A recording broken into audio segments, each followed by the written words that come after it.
हाँ जी बच्चों, सबको स्क्रीन दिखाई दे रही है? नहीं दे रहा सबको? स्क्रीन दिखाई दे रही है?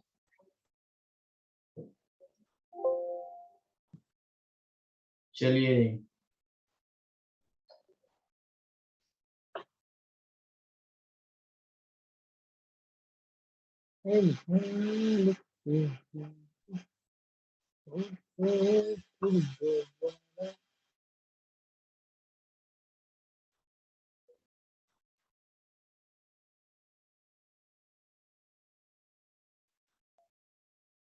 आवाज आ रही है?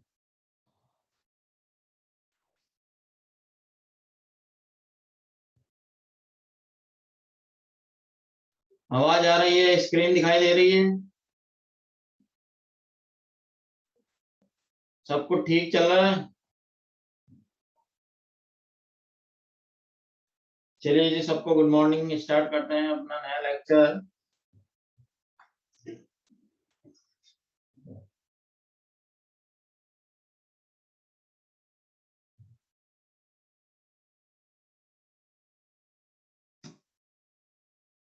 फुल स्क्रीन नहीं दिख रहा है?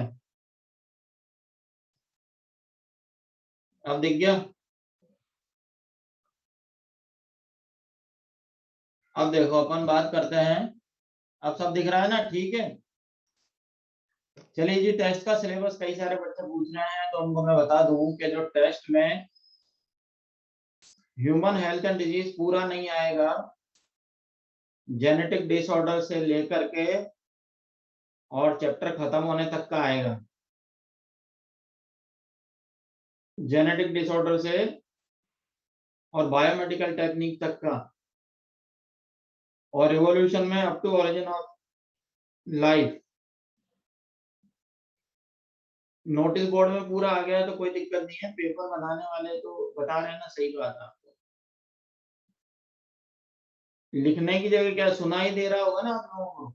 इवोल्यूशन वाला केवल ओरिजिन ऑफ लाइफ तक आएगा, यानी एविडेंस फ्रॉम मीटियोराइट कंटेंट तक आएगा। अच्छा, आप देखिए, ये चीजें आपको एनसीईआरटी में लिखी हुई मिल जाएंगी, और इसको याद रखना है आपको। आज जो अपन पढ़ने जा रहे हैं ना, ये चीजें आपको एनसीईआरटी में भी मिल जाएंगी, और इसको आपको याद रखना है। तो सबसे पहले तो ये देखिए कि फर्स्ट सेलुलर लाइफ फॉर्म कब आई थी? 2 बिलियन ईयर्स अगो, या 2000 मिलियन ईयर्स अगो। याद है ना? फर्स्ट सेलुलर लाइफ फॉर्म किसको बोलते हैं अपन? फर्स्ट सेलुलर लाइफ फॉर्म किसको बोलते हैं? प्रोकैरियोटिक सेल को। किसको बोला जाता है? प्रोकैरियोटिक सेल को। उसके बाद अपन बोल रहे हैं, कई बच्चे कह रहे हैं प्रोटोबायोन। प्रोटोबायोन सेलुलर लाइफ नहीं है, they were cell like, not true cell.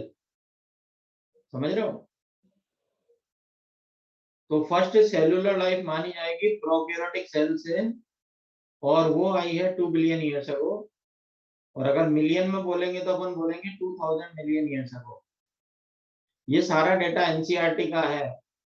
ये सारा डेटा किसका है? एनसीईआरटी का है। इनवर्टिब्रेट आए हैं 500 million years ago. Jawless fishes आपको याद है? 350 मिलियन ईयर्स अगो। सी वीड 320 मिलियन ईयर्स अगो। पिछले लेक्चर में हमने पढ़ा था कि जमीन पर पहले प्लांट्स आएंगे या एनिमल्स? जमीन पर पहले प्लांट आएंगे, और जब प्लांट पूरी तरह से फैल जाएंगे जमीन पर, तब एनिमल्स आएंगे। तो यहाँ से क्वेश्चन पूछा जा सकता है कि first organism who invaded land were plants और एनिमल्स, तो क्या बोलोगे? प्लांट्स। अरे जब तक ऑटोट्रॉप नहीं आएगा तब तक हेटेरोट्रॉप क्या खाएगा? फिर आगे देखिए, फर्स्ट मैमल्स जिनको हम प्राइमेट्स कहते हैं, फर्स्ट मैमल कौन है? प्राइमेट्स। और प्राइमेट कैसे दिखते हैं? लाइक श्रू। श्रू आपने देखा होगा, छुचुंदर जैसे, छुचुंदर जैसे लोग जो एनिमल्स हुआ करते हैं, गिलहरी जैसे, उस तरह के हैं। अब देखो आगे लिख रहा है, giant fern and pteridophyte were present but they all fail to form the coal deposit slowly. भाई पुराने समय में जो जाइंट फर्न और टेरिडोफाइट थे वो गिर करके मिट्टी में दब गए और उनके आज से क्या बन गए हैं? कोल डिपॉजिट बन गए हैं। उनसे आज के क्या बन गए हैं? कोल डिपॉजिट बन गए हैं। अच्छा, अब इस ब्रीफ अकाउंट ऑफ इवोल्यूशन को अपन रिवाइज कर लेते हैं। अगर आपसे पूछे फर्स्ट सेल्यूलर लाइफ कितने साल पहले, तो या तो 2 बिलियन बोल दो या 2000 मिलियन बोल दो। इनवर्टिब्रेट कब आए हैं? 500 मिलियन ईयर्स। जॉलेस फिश कब आई है? 350। सी वीड कब आए हैं? 320। जमीन पर पहले प्लांट्स आए हैं या एनिमल्स? प्लांट्स आए हैं। फर्स्ट मैमल कैसे दिखते थे? श्रू लाइक। आज के मॉडर्न कॉल डिपॉजिट कौन से प्लांट्स के गिरकर मिट्टी में दब जाने से बने? जायंट फर्न या टेरिडोफाइट। अच्छा बताइए, origin of universe.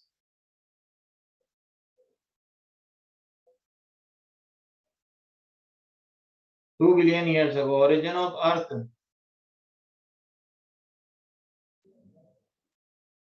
4.5 billion years ago. Origin of life. 4 billion years ago. Non cellular life. 3 billion years ago. Cellular life मतलब prokaryotic cell, 2 billion years ago. Eukaryotic cell 1.5 billion years ago. Invertebrate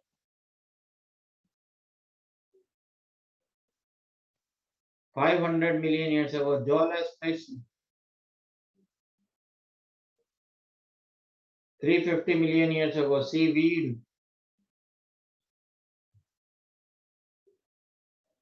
तो ये पूरा data तैयार हो गया अपना। तो पहले मेरे मुंह से 2 बिलियन ईयर्स यूनिवर्स निकल गया था और 2 नहीं 20 बिलियन है। ठीक है, तो ये अपना हो गया डेटा। आगे अपन देख रहे हैं,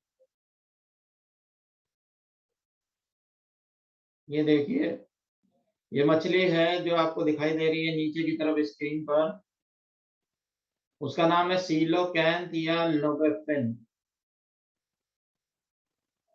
और ये वो मछली है जो जमीन पर भी रह सकती है और पानी के अंदर भी रह सकती है।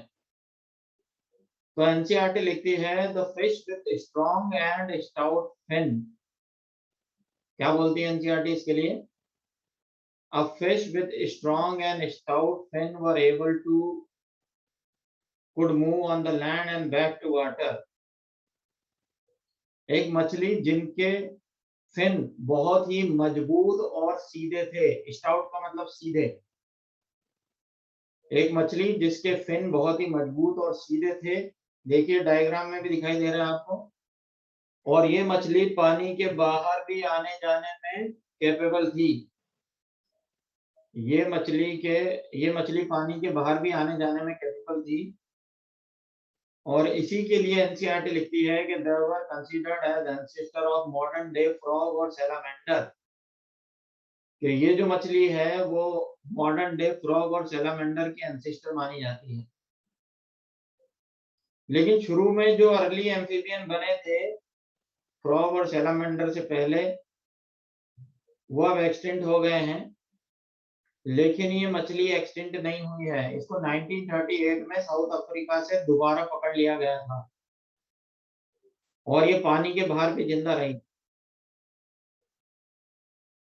इससे जो अर्ली एम्फीबियन बने थे उनका एक भी जिंदा स्पेसिमेन हमारे पास नहीं है। मतलब अर्ली एम्फीबियन जो बने थे वो एक्सटिंक्ट हो गए थे। एनसीईआरटी का ये पैराग्राफ अगर आप पढ़ेंगे तो वहां आपको कंफ्यूजन हो सकता है, इसलिए अभी ध्यान दें क्लास में। अभी टेस्ट का सिलेबस लेके ना बैठे, पहले अपन क्लियर कर चुके हैं क्या आएगा क्या नहीं आएगा, बीच बीच में ना पूछें।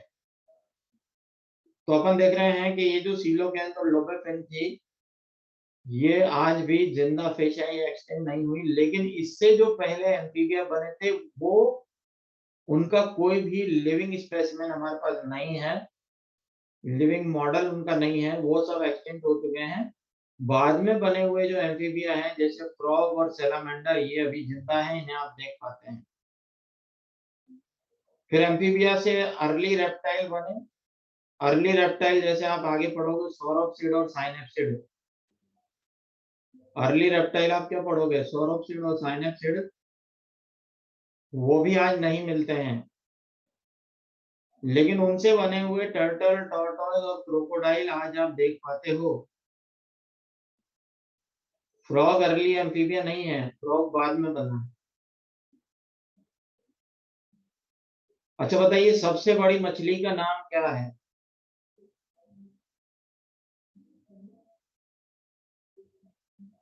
अगर आप वेल कहते हैं तो आप बिल्कुल गलत कह रहे हैं, क्योंकि वेल मैमल है, फिश नहीं है। याद आ रहा है कुछ? लेकिन अपने लिए तो जो भी चीज पानी में मिल रही है वो सभी मछलियां हैं। इसीलिए तो मैंने आपसे पूछा सबसे बड़ी मछली कौन सी, और 80% बच्चे बोल रहे हैं वेल, ब्लू वेल। अरे क्योंकि हम तो हर एक चीज को मछली समझ लेते हैं जो भी पानी में मिलती है, लेकिन ऐसा नहीं है। अच्छा क्रोकोडाइल क्या मछली है क्या? क्रोकोडाइल फिश है क्या? लेकिन रहता तो पानी में ही है ना। अच्छा बताओ तो वेल क्या है? वेल क्या है? मैमल है। सील क्या है? सील, सील क्या है? मैमल है। पेंगुइन क्या है? पेंगुइन क्या है? बर्ड है। डॉल्फिन क्या है? डॉल्फिन क्या है? मैमल है। डॉल्फिन मैमल है। तो अब हमने देखा कि कई सारे मैमल्स मैमल होते हुए भी पानी में रहते हैं। अरे कई सारे मैमल मैमल होने के बाद तो पानी में रहते हैं ना। अच्छा तो बताइए वेल में लंग्स होंगे या गिल्स होंगे? लंग्स होंगे ना। अरे क्योंकि मैमल में तो लंग्स ही होते हैं भाई, गिल्स थोड़ी ना होते हैं। अच्छा बताइए मैमल का ओरिजिन कहाँ रहने के लिए हुआ होगा, जमीन पर रहने के लिए या पानी में रहने के लिए? They were adapted to live on land. लेकिन ये इतनी बड़ी वेल जमीन पर जब सोचो चलेगी तो लोग क्या कहेंगे, इसलिए ये पानी में चली गई। और जब से आज तक पानी में ही है। लेकिन इसमें आज भी लंग्स मिलते हैं। लेकिन इसमें आज भी क्या मिलते हैं, लंग्स मिलते हैं, गिल्स नहीं मिलते हैं। Because they are mammals, because they are mammals and their aquatic and adaptations are secondary। NCERT में मिलेगा ये लिखा हुआ कि देखिए वेल, सील, डॉल्फिन, ये सब क्या है, मैमल हैं, और इनके अंदर गिल स्लिट्स प्रेजेंट नहीं होते हैं। Because their aquatic adaptations are secondary. अरे प्राइमरीली तो इनका ओरिजिन जमीन पर रहने के लिए हुआ है, बाद में इन्होंने एक्वेटिक हैबिटेट एडेप्ट किया है। लंग्स प्रेजेंट होते हैं इसीलिए तो वाटर सरफेस पर आकर के सांस लेती है और ढेर सारी ऑक्सीजन अपनी लंग्स में इकट्ठा करके फिर से पानी के अंदर चली जाती है और बहुत ही कंजूसी से ऑक्सीजन खर्च करती है। तो देखो हमने देखा कि व्हेल मैमल होते हुए पानी में है, डॉल्फिन मैमल होते हुए पानी में है, तो पेंगुइन बर्ड होने के बाद भी पानी में है, तो क्रोकोडाइल रेप्टाइल होने के बाद भी पानी में है। और ऐसा ही एक रेप्टाइल आज से 200 मिलियन ईयर्स अगो वापस पानी में चला गया था और उसका नाम था इक्थियोसॉरस। क्या नाम था? इक्थियोसॉरस। तो उसका नाम क्या था? उसका नाम था इक्थियोसॉरस। तो ये भी एनसीईआरटी की लाइन है, वहां मिलेगी आपको, इसके ऊपर आपको क्वेश्चन आएगा। और अपने मॉड्यूल के बिगिनर बॉक्स में भी दे रखा है कि वो कौन सा रेप्टाइल था जो 200 मिलियन ईयर्स पहले पानी में चला गया था, तो नाम क्या हो जाएगा उसका? इक्थियोसॉरस। अच्छा बताइए, मैमल ज्यादा इंटेलिजेंट होंगे या reptile? Mammals are more intelligent और रेप्टाइल्स? मैमल्स। अरे तभी तो आज मैमल सुपीरियर है रेप्टाइल के कंपैरिजन में, क्योंकि ज्यादा समझदार है, ज्यादा इंटेलिजेंट है। नहीं, अरे हम सब भी तो मैमल ही है ना, तो क्या आप अपने आप को रेप्टाइल से कमजोर मानते हो क्या? नहीं। अच्छा बताइए, मैमल्स में भी कौन सा मैमल सबसे ज्यादा स्मार्ट और इंटेलिजेंट है? अरे ह्यूमन बीइंग सबसे ज्यादा स्मार्ट और इंटेलिजेंट कौन है? Human being. Because human being has self consciousness. Human beings में क्या है? सेल्फ कॉन्शियसनेस है। अरे हम अपना भला बुरा समझ पाते हैं। याद आ रहा कुछ? अच्छा बताइए कि किसके यंग वंस के सरवाइव करने के चांसेस ज्यादा होंगे, रेप्टाइल्स के या मैमल्स के?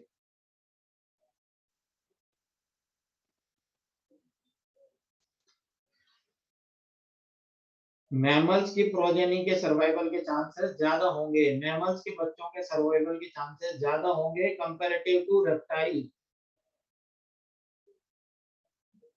अरे रेप्टाइल क्या करते हैं? एग ले करते हैं। Reptiles are oviparous but mammals are viviparous. अच्छा मान लीजिए क्रोकोडाइल ने अपने एग ले कर दिए हैं नदी के किनारे, और वहां अगर इंसान चले जाते हैं तो उसके अंडे खराब हो जाएंगे, टूट जाएंगे। लेकिन मैमल्स के केस में क्या होता है कि जब तक बच्चा पूरी तरह से मैच्योर नहीं होता है तब तक उसका बर्थ नहीं होती है, और बर्थ होने के बाद भी मैमल्स में पेरेंटल केयर देखने को मिलती है। अरे मैमल्स अपने बच्चों का बड़े होने तक ध्यान रखते हैं नहीं? हाँ जी। जैसे मान लो अगर आपके एरिया में किसी एक कुत्ते ने बच्चे दिए हैं, उसके छोटे छोटे पपी हैं, और आपको देखने में बहुत सुंदर लग रहे हैं, आप सोच रहे हैं कि एक उठाकर ले आते हैं, और जब उसकी माँ वहां बैठी हो ना तब लेके आना, तो पेरेंटल केयर का एहसास हो जाएगा। हाँ जी बिल्कुल।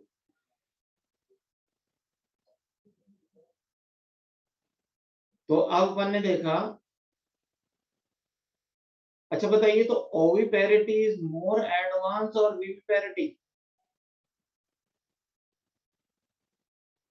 ओविपेरिटी इज मोर एडवांस और विविपेरिटी? विविपेरिटी इज मोर एडवांस। तो ये अपन ने यहाँ का चार्ट देखा है जियोलॉजिकल टाइम स्केल का। इसके आगे देखो एनसीईआरटी में एक डायग्राम आपको दिया हुआ है। एनसीईआरटी में एक डायग्राम दिया हुआ है, याद आ रहा है? सबसे पहले अर्ली रेप्टाइल, सबसे पहले क्या है? Early reptile. दिख गया आपको लास्ट में यहाँ अर्ली रेप्टाइल है, ये देखिए अर्ली रेप्टाइल। अर्ली रेप्टाइल से दो ब्रांचें निकली है, एक ये वाली सौरपसिड और एक ये वाली साइनेप्सिड। तो अर्ली रेप्टाइल से कितनी ब्रांचेस निकली है? दो, एक सौरपसिड और एक साइनेप्सिड। फिर ऊपर चलते हैं, यहाँ देखिए टर्टल।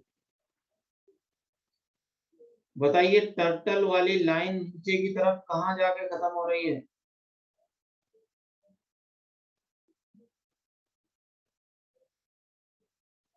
सौरपसिड पे खत्म हो रही है ना? हाँ जी। अच्छा, इसके बगल में लिजार्ड, लिजार्ड वाली लाइन कहाँ पर एंड हो रही है? सौरपसिड पे। स्नेक को देखो, स्नेक, स्नेक भी घूम फिर के लास्ट में कहाँ पहुंच रहा है? सौरपसिड।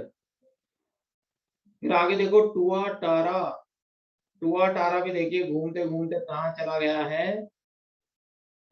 सौरपसिड। क्रोकोडाइल वाली लाइन थीकोडॉन्ट से होती हुई कहाँ पहुंचती है? सौरपसिड। टुआ टारा नहीं देखा तो टुआ टारा का फोटो दे रखा है, मिल जाएगा आपको। अच्छा बताइए, बर्ड, डायनासोर, थीकोडॉन्ट, ये सब किससे ओरिजिनेट हुए हैं? सौरपसिड से। अरे थीकोडॉन्ट समझना है तो टीथ वाला चैप्टर पढ़ो, जिसके अंदर आपको टीथ का स्ट्रक्चर है, ओरोडोंट, थीकोडॉन्ट, ये सब वहां दिया हुआ है। मैमल्स, मैमल वाली लाइन कहाँ जा रही है? मैमल वाली लाइन कहाँ जा रही है? साइनेप्सिड पर जा रही है। अच्छा तो बताइए, अगर आपसे पूछे भाई मैमल का ओरिजिन किससे हुआ, सौरपसिड या साइनेप्सिड? साइनेप्सिड से हुआ है। मैमल का ओरिजिन किससे हुआ है? साइनेप्सिड से हुआ है। लेकिन turtle, lizard, snake, tuatara, crocodile और बर्ड, ये किससे बने हैं? सौरपसिड से बने हैं। ठीक है। हाँ तो मैमल्स की एंसेस्ट्री लाइन इनसे अलग है, मैमल्स की एंसेस्ट्री लाइन इनसे अलग है। ठीक है। अब देखिए मैमल्स की लाइन में चलिए, मैमल्स के ठीक नीचे थेरेप्सिड आया है। मैमल के ठीक पहले कौन आया है? थेरेप्सिड। तो अगर आपसे पूछे कि direct ancestor of mammal, therapsid, but mammals were originated from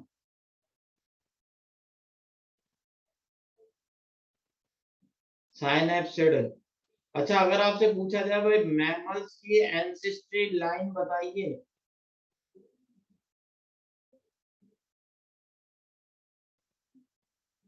सबसे पहले क्या आएगा? साइनेप्सिड। फिर क्या आएगा? पेलिकोसॉर। फिर क्या आएगा? थेरेप्सिड। और लास्ट में क्या आएगा? मैमल। तो मैमल की एंसेस्ट्री लाइन में सबसे पहले साइनेप्सिड, फिर पेलिकोसॉर, फिर थेरेप्सिड और फिर मैमल। फिर आप सोच रहे होंगे सर ये सौरपसिड और साइनेप्सिड क्या है?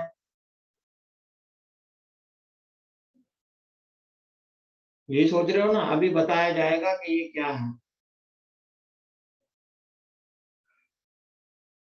अब देखिए डायनासोर की लाइन पढ़िए, डायनासोर, डायनासोर थीकोडॉन्ट से बना है। डायनासोर की लाइन कहाँ जा रही है? देखिए थीकोडॉन्ट पे जा रही है। अरे 3 ही तो पॉइंट याद रखने हैं आपको, अभी से ही घबराने लगे कुछ बच्चे। पूरा याद रखना है क्या सर? कैसे होगा सर, हम तो अभी बहुत छोटे छोटे बच्चे नर्सरी में पढ़ रहे हैं।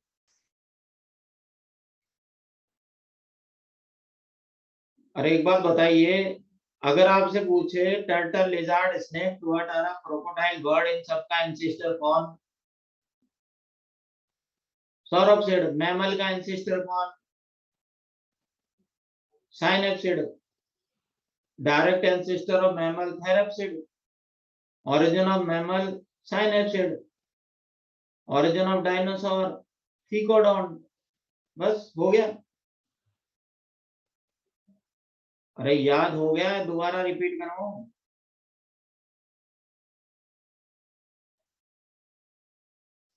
मैमल्स की लाइन में थीकोडॉन दिखाई दे रहा है या अलग है? अच्छा, turtle, lizard, snake, tuatara, crocodile, bird, ये सब किससे बने? सौरभ सेठ से। मैमल किससे बने? साइनेप्सिड से। Direct ancestor of mammal therapsid. mammals were originated from synapsid. Dinosaur का डायरेक्ट एंसेस्टर थीकोडॉन। डायनासोर का डायरेक्ट एंसेस्टर थीकोडॉन, बस इतना सा है। तो ये क्लेडोग्राम कहलाता है। क्या कहलाता है? It is cladogram. और याद है क्लेडोग्राम एनसीईआरटी 12th के कवर पेज पर भी दे रखा है, वो प्लांट्स का है। अरे इसी चैप्टर से तो एनसीईआरटी का कवर पेज बना है भाई। तो क्लेडोग्राम है।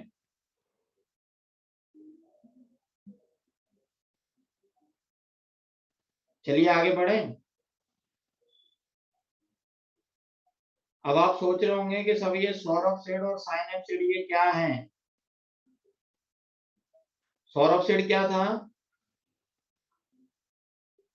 ये लिजार्ड लाइक रेप्टाइल। एनसीईआरटी में दिया हुआ है, नीचे मॉड्यूल में भी दिया हुआ है। Lizard like early reptile which gave rise to various reptiles, लिखा है ना। और साइनेप्सिड के आगे लिखा है मैमल लाइक रेप्टाइल। मैमल नहीं, मैमल नहीं, लिखा है mammal like early reptile which gave rise to mammals.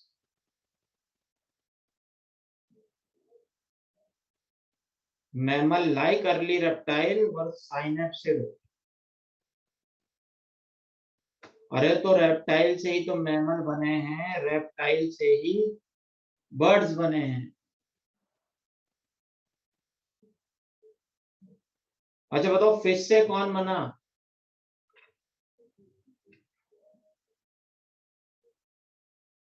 Fish से कौन बना? एम्फीबिया। एम्फीबिया से कौन बना?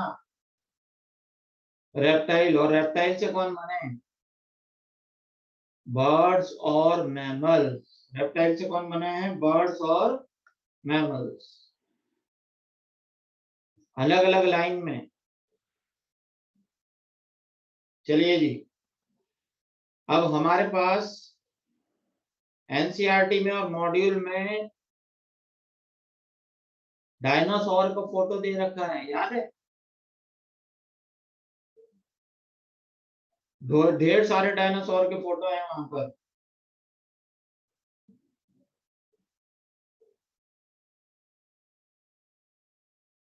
मिला या नहीं मिला? बहुत सारे डायनासोर हैं। अच्छा, उसमें सारे के सारे डायनासोर का ओरिजिन किससे हुआ है?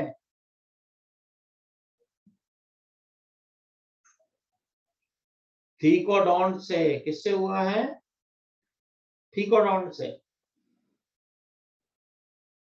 फिर देखो, एक ब्रांच अलग निकली है जिससे बना है ब्रैकियोसॉरस। ब्रेकियोसॉरस का फोटो मिल जाएगा आपको। और आपने अगर जुरासिक पार्क मूवी देखी हो तो उसके अंदर सबसे बड़ी लंबी गर्दन वाला डायनासोर यही था, ब्रेकियोसॉरस। हर्बीवोरस नेचर का है, हर्बीवोरस है ये। फिर देखो, एक अलग लाइन में थीकोडोंट से, अलग लाइन में थीकोडोंट से, लाइन अलग है देखो, उसके बना है टाइनोसॉरस रेक्स, जिसको फिल्म में टी रेक्स भी कहा जाता था। और इसके पीछे के पैर बड़े बड़े हैं, आगे के पैर छोटे छोटे हैं, दो पैरों पर चलता है, बहुत तेज दौड़ लगाता है। याद है जुरासिक पार्क मूवी में सबसे खतरनाक यही था। और इसके लिए एनसीईआरटी लिखती है, it was biggest carnivorous dinosaur. इसको इंपॉर्टेंट मार्क करेंगे, टी रेक्स को। इसके ऊपर क्वेश्चन आ सकता है, नहीं देखी है तो आज देख लेना फिर। अच्छा सुनिए, इनमें सबसे बड़ा डायनासोर कौन सा था? टाइनोसॉरस रेक्स। और एनसीईआरटी उसके बारे में लिखती है, it was huge, fearsome. Huge मतलब बड़ा, फियरसम मतलब भयानक। 20 फीट हाई मतलब लगभग 20 फीट ऊंचा। और जिसके दांत कटार जैसे थे, डैगर लाइक मतलब कटार जैसे दांत। तो ये जो टाइनोसॉरस रेक्स था, एक बड़ा भयानक, लगभग 20 फीट ऊंचा था, और इसके दांत कटार जैसे थे। तो ये बिगेस्ट कार्निवोरस डायनासोर है। चलिए जी, फिर दूसरी लाइन में चलते हैं अपन। स्टीगोसॉरस, देख रहे हो आप वहां फोटो? इसकी पीठ के ऊपर इस तरह से यूं ट्रायंगुलर स्केल्स नजर आ रहे हैं आपको, ऐसे तिकोने तिकोने। और इसकी पूंछ पर ऐसे कांटे लगे हुए हैं, 4 कांटे। ये पहचान है स्टीगोसॉरस की, और ये भी हर्बीवोरस नेचर का है। कैसा है ये? हर्बीवोरस नेचर का है। और फिर एक अलग लाइन में ऊपर की तरफ चलेंगे तो ट्राइसेराटॉप्स, जिसका जो सिर है इसके ऊपर ऐसे सींग निकले हुए हैं इस तरह से। फोटो में देख रहे होंगे आप। तो ये ट्राइसेराटॉप्स है। फिर बीच में से 3 अलग अलग लाइन निकली है, एक से आर्टियोप्टेरिक्स निकला है, एक से क्रोकोडाइल निकला है, और एक से उड़ने वाला डायनासोर, फ्लाइंग डायनासोर।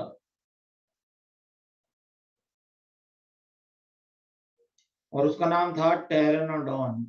उड़ने वाला डायनासोर क्या है? टेरानोडॉन। ये उड़ने वाला डायनासोर था। तो ये सब अलग अलग एंसेस्ट्री लाइन से निकले हैं, कॉमन एंसेस्टर रखते हैं लेकिन अलग अलग ब्रांच है। जिनमें से देखिए आप, क्रोकोडाइल आज जिंदा है, बर्ड आज जिंदा है, बाकी सब नहीं है। टेरानोडॉन बर्ड नहीं बना, टेरानोडॉन से मिलता जुलता टेरोसोरस। डायनासोर का मतलब बड़ी भयानक डरावनी चिपकली। डायनासोर जो वर्ड है ना, उसका मतलब है एक बड़ी डरावनी लिजार्ड।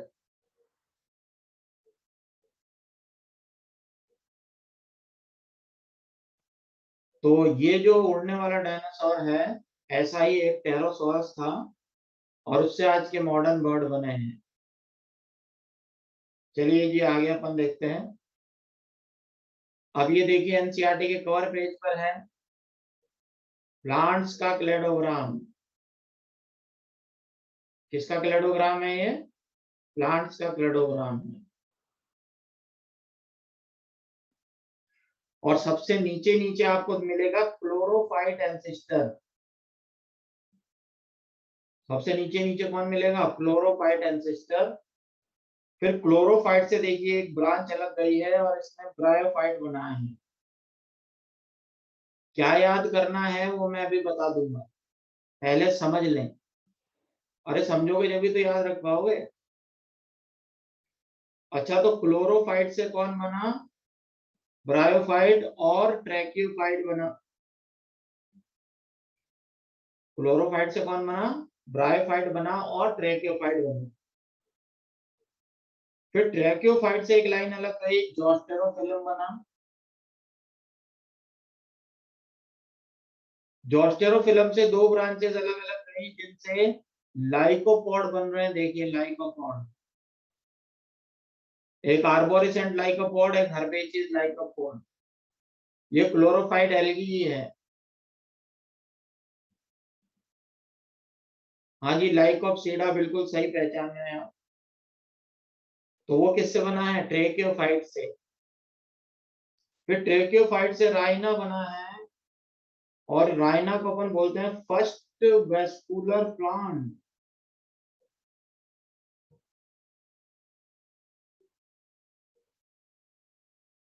First vascular plant राइना।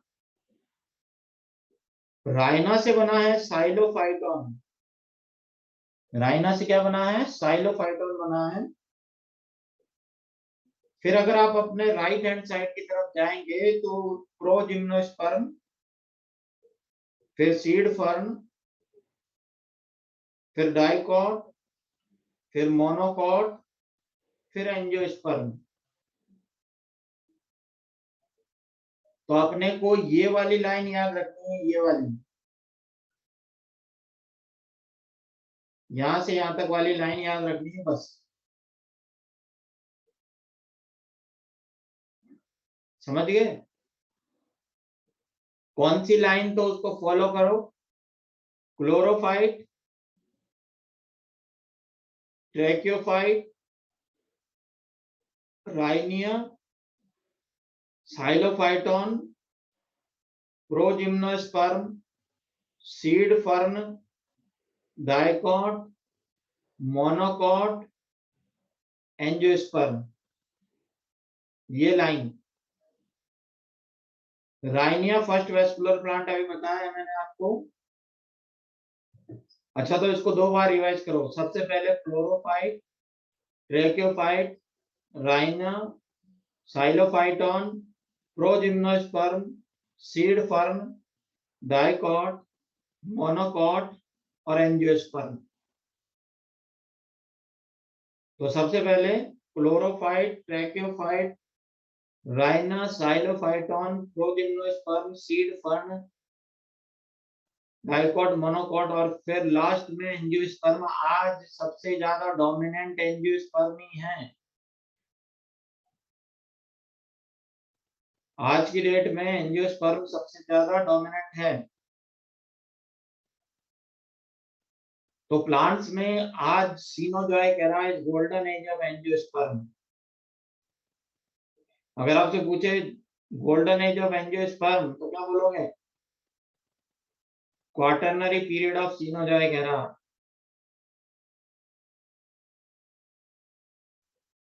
और सिनोजॉय कह रहा में मैमल्स सबसे ज्यादा डोमिनेंट हैं। एनिमल्स में मैमल और प्लांट्स में एंजियोस्पर्म।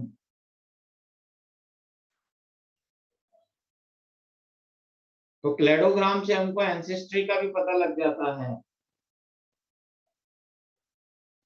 फिर आगे देखते हैं अपन। तो ये लाइन याद रखनी है, बाकी भले आप छोड़ दें कोई दिक्कत नहीं है। अपन बात करते हैं कंपैरेटिव मॉर्फोलॉजी और एनाटॉमी। इसकी बात करते हैं। कंपैरेटिव मॉर्फोलॉजी और एनाटॉमी के अंदर अपन को आएगा होमोलॉगी और एनालॉगी। वेस्कुलर प्लांट जिनमें जाइलम फ्लोएम होता है।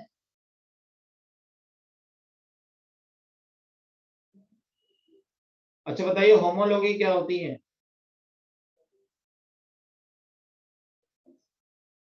ओरिजिन कैसा होगा होमोलॉगी के लिए? सेम इंटरनल स्ट्रक्चर, लेकिन फंक्शन तो origin same, internal structure same, लेकिन फंक्शन डिफरेंट डिफरेंट होंगे, तो हम इनको बोलेंगे होमोलोगस ऑर्गन्स। अच्छा बताइए, कॉमन एंसेस्ट्री कौन से ऑर्गन से पता चलेगी?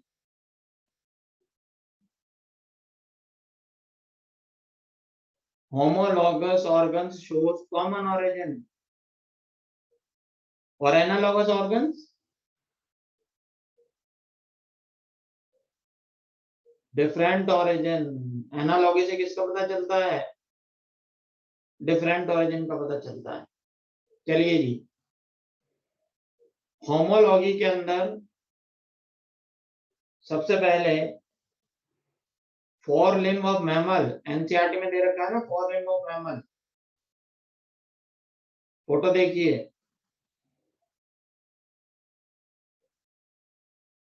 यहाँ पर मैन दे रखा है, या चीता दे रखा है, या वेल है, और यहाँ बैट है। ये चारों मैमल है या नहीं है?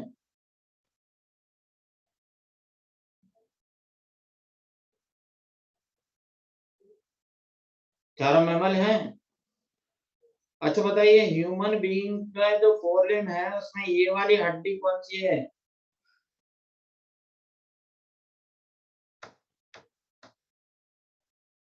ह्यूमरस। और ये दो हड्डियां रेडियस अल्ना, और ये यहाँ पर कार्पल मेटाकार्पल, और ये लंबे लंबे फैलेंजेस। अरे है ना। चलिए, चीता के अंदर ये वाली हड्डी कौन सी है? ह्यूमरस। क्या चीता में भी रेडियस अल्ना है? क्या कार्पल मेटाकार्पल है? और फैलेंजेस भी है।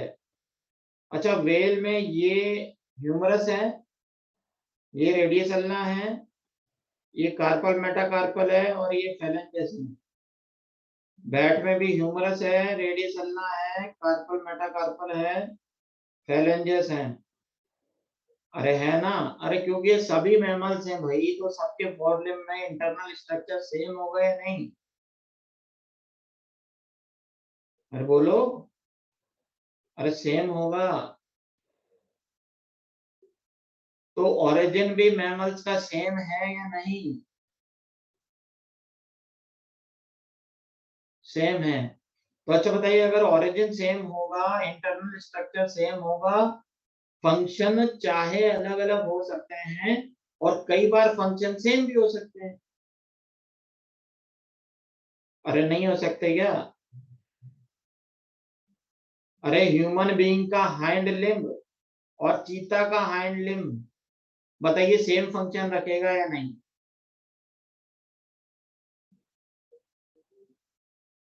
अरे पैरों से इंसान भी चलेगा तो चीता भी चलेगा ही ना, उड़ेगा थोड़ी।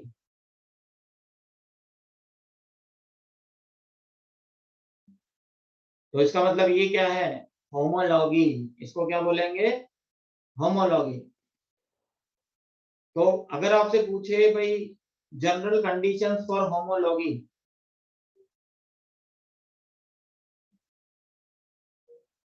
General conditions for homology, origin कैसा होना चाहिए?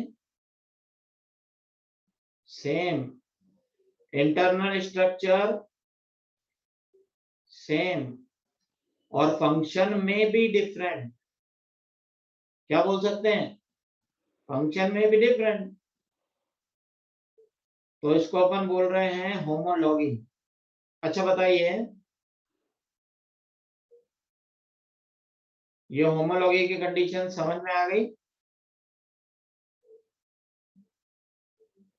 अरे मैं भी डिफरेंट इसलिए बोल रहा हूँ क्योंकि कभी कभी सेम भी होते हैं।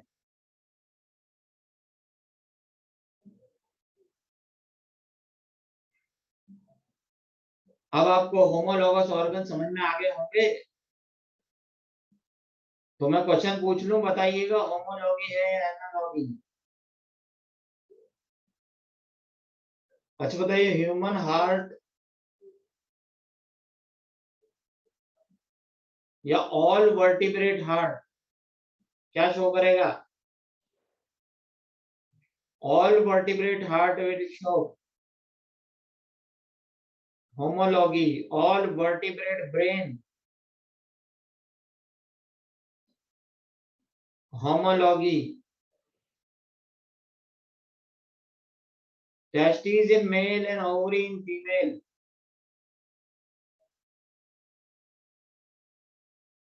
testes in male and ovary in female, homology है एनालॉगी? अरे होमोलॉगी है भाई, टेस्टिस और ओवरी का ओरिजिन सेम होता है, और दोनों में अगर 11th में एनिमल टिश्यू पड़ा है तो दोनों में जर्मिनल एपिथेलियम होती है।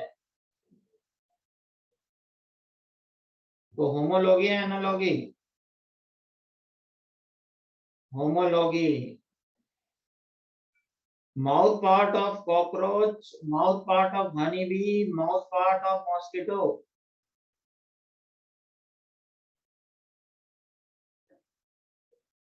कॉकरोच, हनी बी और मॉस्किटो के माउथ पार्ट होमोलॉगी है एनालॉगी? होमोलॉगी। फिर एनसीईआरटी में फोटो दे रखा है, thorn of bougainvillea, tendril of cucurbita, homology. और रीजन क्या है? Both are originated from axillary bud, both are originated from axillary bud, इसलिए क्या हो जाएगी? होमोलॉगी। अच्छा बताइए, पोटैटो क्या है? रूट है, स्टेम है, लीफ है?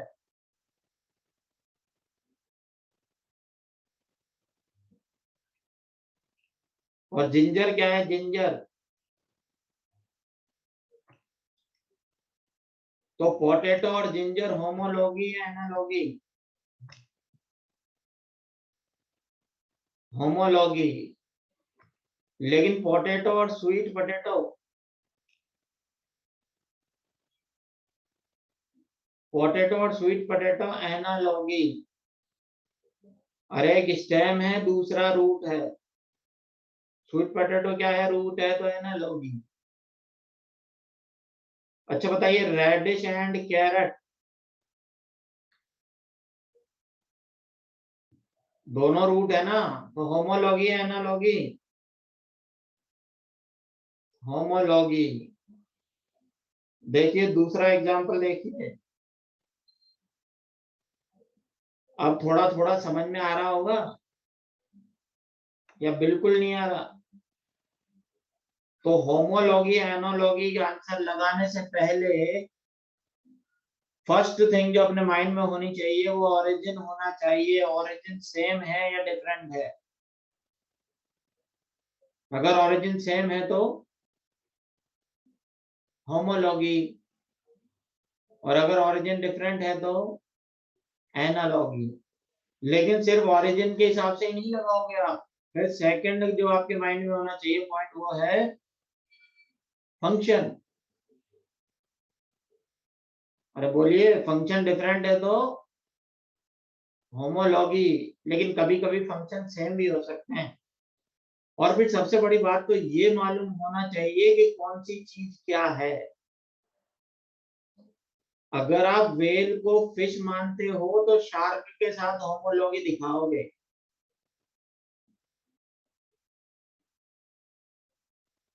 अगर आप लोग जैसे वेल को फिश मानते हो तो शार्क के साथ आप होमोलॉगी दिखाओगे।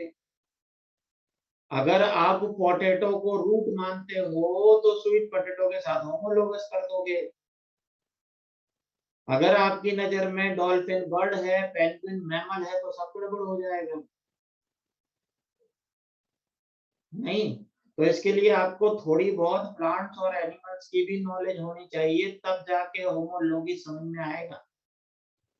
कई बच्चे कह रहे हैं सर होमोलॉगी समझ नहीं आया, उनको यही पता नहीं है कि कौन सी चीज क्या है। वो वेल को फिश समझते हैं, पेंगुइन को मैमल समझते हैं, डॉल्फिन को बर्ड समझते हैं, तो फिर गलत ही होगा आंसर। अरे नहीं, ओरिजिन सेम का मतलब क्या है? अरे एम्ब्रियोलॉजिकल ओरिजिन सेम की बात कर रहे हैं हम। अरे ओरिजिन सेम होगा तो एम्ब्रियोलॉजिकल डेवलपमेंट भी सेम होगा या नहीं? अच्छा बताइए, सब में बोन्स फोर लिम्ब की एक जैसी है तो क्या इनका ओरिजिन सेम नहीं हुआ होगा? सब में फोर लिम्ब में हड्डियां एक जैसी है तो क्या उनका ओरिजिन सेम नहीं हुआ होगा? क्या उनके एम्ब्रियो एक जैसे नहीं दिखते होंगे? बिल्कुल दिखते होंगे ना, तभी तो होमोलॉगी है। चलिए, यहाँ पर बोगनविलिया दे रखा है, कुकुरबिटा दे रखा है, ये इसका टेंडल है, ये इसका थ्रॉन है। लेकिन देखो दोनों एक ही पोजीशन से डेवलप हो रहे हैं। इसको बोलते हैं एक्सिलरी बड। क्या बोला जाता है इसको?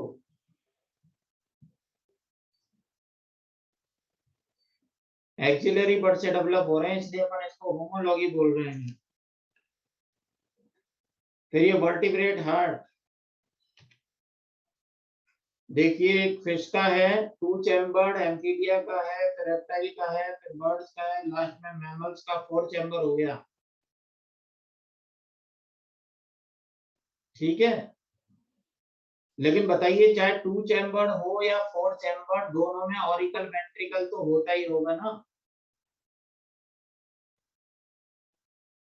सभी का हार्ट मीजोडर्मल होगा या नहीं? सभी का फंक्शन ब्लड पंपिंग करना होगा या नहीं? Homology analogy? फिर देखो वर्टिब्रेट ब्रेन,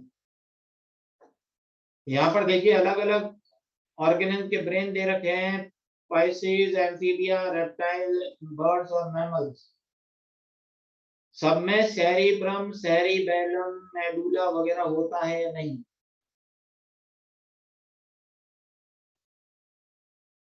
बोलिए, होता है ना। और ब्रेन का ओरिजिन भी सेम ही होता होगा या नहीं?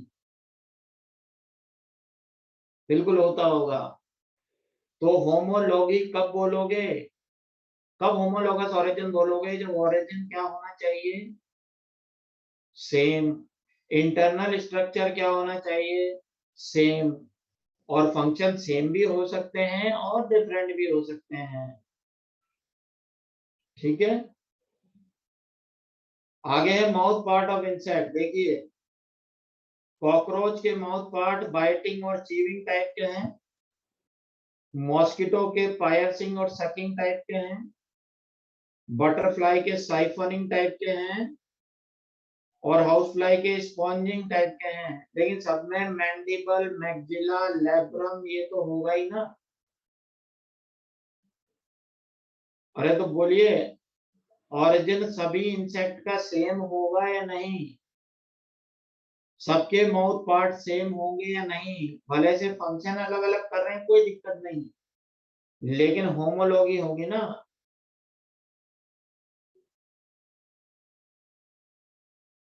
पायर्सिंग का मतलब होता है छेद करना। अरे मच्छर आपकी स्किन में छेद करके ब्लड सक करता है या नहीं? साइफनिंग का मतलब होता है स्ट्रॉ जैसा, आप जूस पीने जाते हैं स्ट्रॉ डाल करके सक करते हैं, उस तरह का। मक्खी पहले अपने डाइजेस्टिव एंजाइम फूड पर डालती है, फिर उसको एब्जॉर्ब करती है, स्पॉन्जिंग टाइप। मक्खी पहले डाइजेशन करती है फिर एब्जॉर्प्शन करती है, इकोलॉजी में पढ़ते हुए आप।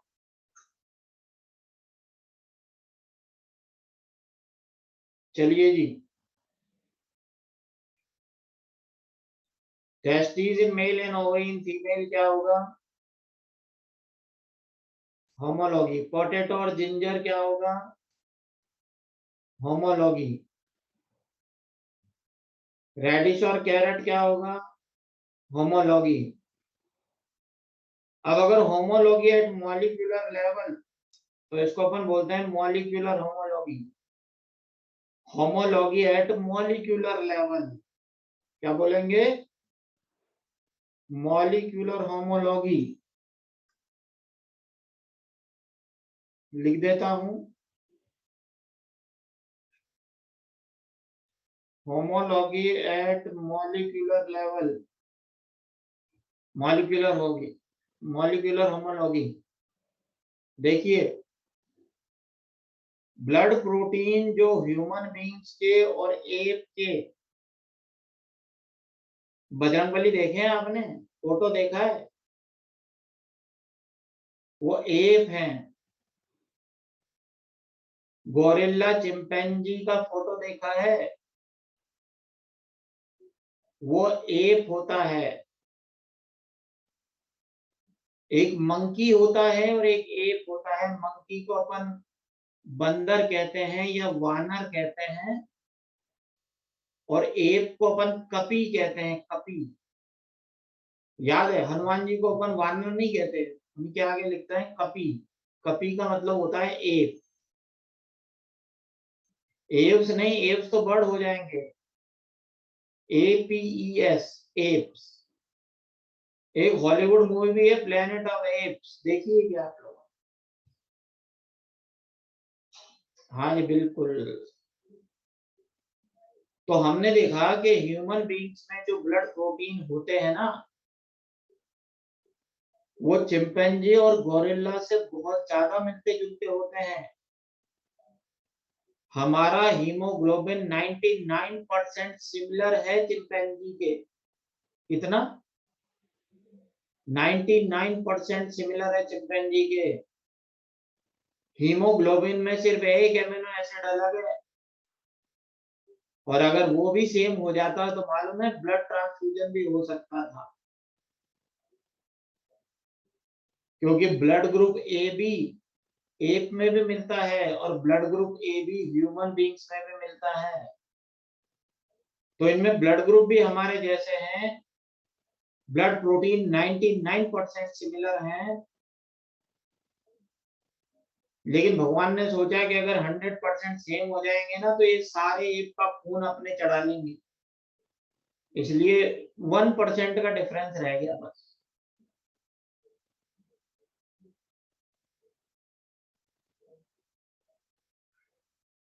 और फिर इसके बाद अपन देख रहे हैं आगे डाइवर्जेंट इवोल्यूशन, जो नेक्स्ट लेक्चर में लेंगे।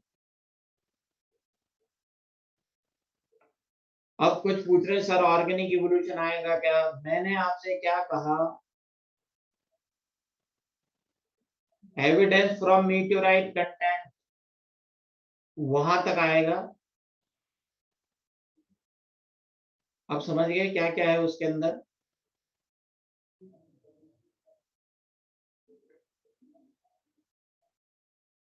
बिल्कुल। अब कई बच्चे पूछ रहे हैं सर इस चैप्टर की एनसीईआरटी पढ़ना चालू कर दें क्या? बिल्कुल, आप एनसीईआरटी अब पढ़ना चालू कर सकते हैं, लेकिन जितना अपन यहाँ पर पढ़ रहे हैं ना, उतना ही पार्ट पढ़ें, उससे आगे ना जाए।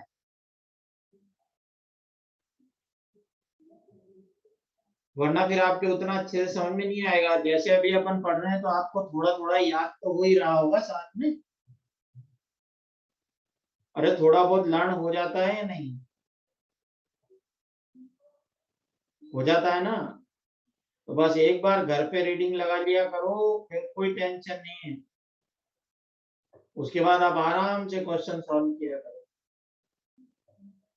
जब आप ढंग से पढ़ते हैं तो चैप्टर इजी लगता है। ऑफलाइन कब खुलेगा ये मुझे पता ही नहीं है। दोबारा क्या रिपीट करूं ये तो बताओ।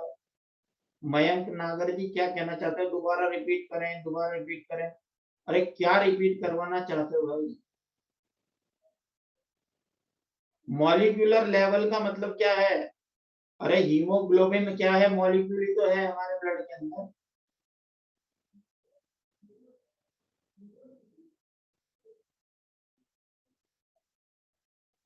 सिलेबस रिपीट करूं मतलब 6 बार तो सिलेबस रिपीट कर दिया बच्चे।